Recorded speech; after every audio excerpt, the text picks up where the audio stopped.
ఇప్పుడు కేవలం 7999K up to 10 kgs వరకు బరువు తగ్గి అధిక బరువు నుంచి వచ్చే ప్రధాన సమస్యలను దూరం చేసుకోండి. పవన్ కళ్యాణ్ హరీష్ శంకర్ కాంబినేషన్ అంటే ఆడియన్స్ కి గబ్బర్ సింగ్ గుర్తొస్తుంది. ఇప్పుడు ఉస్తాద్ భగత్ సింగ్ తో ఆ కాంబో మళ్ళీ రిపీట్ అవుతోంది. అయితే ఈసారి పవన్ హరీష్ కి పెద్ద టార్గెట్ ఫిక్స్ చేశారట. 2026 సమ్మర్ లో రిలీజ్ కి సిద్ధమవుతున్న ఈ ప్రాజెక్ట్ మీద ఇప్పటికే అంచనాలు ఆకాశాన్ని అంటున్నాయి. కానీ మరి పవన్ ఇచ్చిన టార్గెట్ హరీష్ రీచ్ అవుతాడా? ఇంతకీ ఆ టార్గెట్ ఏంటి? ఉస్తాద్ భగత్ సింగ్ టైటిల్ నే ఒక హై వోల్టేజ్ ఫీలింగ్ ఇస్తోంది. పవన్ కళ్యాణ్ మాస్ మోడ్ లో పోలీస్ యాంగిల్ లో కనిపించబోతున్నారన్న విషయం ఫ్యాన్స్ కి ఫుల్ ఎనర్జీ ఇస్తోంది. హరీష్ శంకర్ డైలాగ్ పంచులు, Pawan body language, background music ఇవే ఈ సినిమాకు మేజర్ హైలైట్స్ గా చెప్పొచ్చు. మాస్ ఆడియన్స్ కి కావాల్సిన ఎనర్జీ, ఫ్యాన్స్ కి కావాల్సిన రిపీట్ వాల్యూ రెండింటిని బ్యాలెన్స్ చేస్తే ఈ cinema Gabbar Singh level hit అందుకుని కలెక్షన్స్ సునామీ సృష్టించే ఛాన్స్ ఉంది. కానీ ఒక్క రిస్క్ కూడా ఉంది. గబ్బర్ సింగ్ ఛాయలు ఎక్కువగా కనిపిస్తే కొత్త ఫీలింగ్ మిస్ అవుతుంది.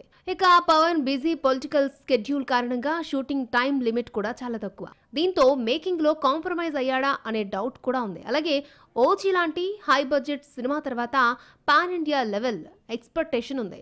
ఈ ప్రాజెక్ట్ ఆ హైప్ ని అందుకుంటుందా లేదా అనేది రిస్క్ ఫ్యాక్టర్. ఓజీ 300 కోట్ల గ్రాస్ రాబట్టింది. దీంతో తర్వాత వస్తున్న సినిమా మీద నార్మల్ గానే ఫ్యాన్స్ అంచనాలు హైలో ఉంటాయి. పవన్ హరీష్ కి ఇచ్చిన టార్గెట్ కూడా ఇదే. ఉస్తాద్ మాస్ హిట్ కావాలి అంటే 300 కోట్లకు పైగా కలెక్షన్స్ రావాలి. ఇండస్ట్రీ టాక్ ప్రకారం ఉస్తాద్ భగత్ సింగ్ బడ్జెట్ 150 కోట్లకు పైగానే ఉంది. సమర్థంగా మాస్ మార్కెట్ ని టార్గెట్ చేస్తే 300 కోట్ల గ్రాస్ అందుకోవడం కష్టమేమీ కాదు. కానీ కంటెంట్ స్ట్రాంగ్ గా ఉండాలి.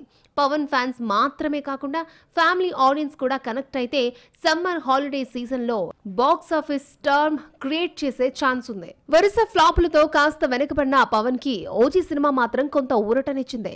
ఉప ముఖ్యమంత్రిగా బాధ్యతలు స్వీకరించిన తర్వాత కూడా ఆయన స్పీడ్ ఏమాత్రం తగ్గలేదు. ఈ ఏడాదిలోనే 2 సినిమాలు తెరపైకి తెచ్చాడు పవన్. ఇక వచ్చే సమ్మర్ కి ఉస్తాద్ భగత్ సింగ్ రెడీ అవుతోంది. ఆ తర్వాత కేవీఎన్ ప్రొడక్షన్ బ్యానర్ లో మరొక భారీ ప్రాజెక్టు కమిట్ అయ్యే అవకాశం ఉన్నట్టు సమాచారం. ఆ సినిమాను లోకేష్ కనగరాజ్ లేదా సిహెచ్ వినోద్ డైరెక్ట్ చేసే ఛాన్స్ ఉందట.